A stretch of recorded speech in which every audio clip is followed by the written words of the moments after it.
চীন মালয়েশিয়া সফর শেষে সংসদে যোগ দিয়ে প্রধানমন্ত্রী বলেছেন, দেশ ও জনগণের স্বার্থ রক্ষাই তার সরকারের প্রধান কাজ। ভালো কিছু হয়ে থাকলে সে অর্জন দেশবাসীর। এর আগে তার সাফল্যের জন্য হ্যাঁ ভোটে শুভেচ্ছা জানায় জাতীয় সংসদ। এ সময় সই হওয়া চুক্তি সমঝোতা সংসদে আলোচনার আহ্বান জানান বিরোধী দলীয় নেতা।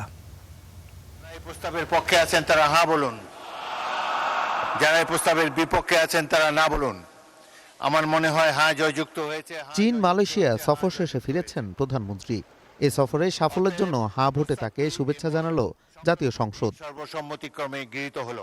পরে সংসদকে প্রধানমন্ত্রী জানান, দেশ ও জনগণের স্বার্থ রক্ষাই তার সরকারের প্রধান কাজ।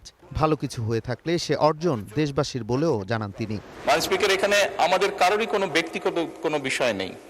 এটি যদি কোনো কিছু অর্জন হয়ে থাকে, ভালো কোনো কিছু অর্জন হয়ে থাকে, এটি বাংলাদেশের অর্জন।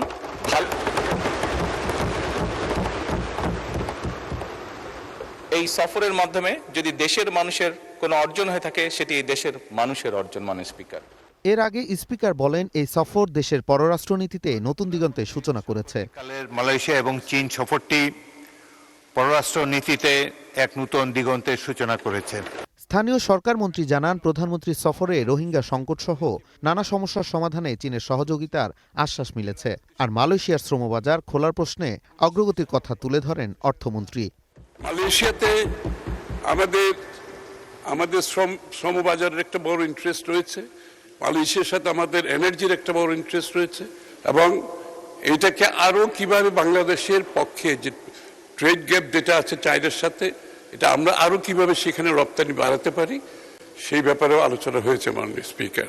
আমাদের যে সমস্যাগুলো রয়েছে বিভিন্নভাবে, সেই সব সমস্যাগুলোর সঙ্গে তারা সমস্যার সমাধানের চেষ্টা করবেন। এমনকি রোহিঙ্গা সমস্যার ব্যাপারেও সমাধানের ইঙ্গিত তারা দিয়েছেন, এবং সেই ব্যাপারে তারা উদ্যোগ গ্রহণ করবেন বলেও জানিয়েছেন। প্রধানমন্ত্রীর সফরে সই হওয়া চুক্তি সমঝোতা সংসদে উপস্থাপন করে আলোচনার আহ্বান জানান বিরোধী দলীয় নেতা। যেহেতু আমরা সংসদীয় গণতন্ত্রের রাজনীতিতে আছি, খুবই ভালো হয় স্বচ্ছতা এবং জবাবদিহিতার স্বার্থে, জনগণের স্বার্থে বিদেশের সাথে যতগুলো মৌলিক চুক্তি সম্পাদিত হবে সেগুলাই সংসদে নিয়ে আসা। তিনি আরো জানান, স্বাধীন পররাষ্ট্রনীতির প্রশ্নে সরকারের পাশেই থাকবে বিরোধী দল। আমরা কাউকে ক্ষতিগ্রস্ত করতে চাই না, কিন্তু আমরাও ক্ষতিগ্রস্ত হতে চাই না। Nazmul Hasan, star news, Dhaka.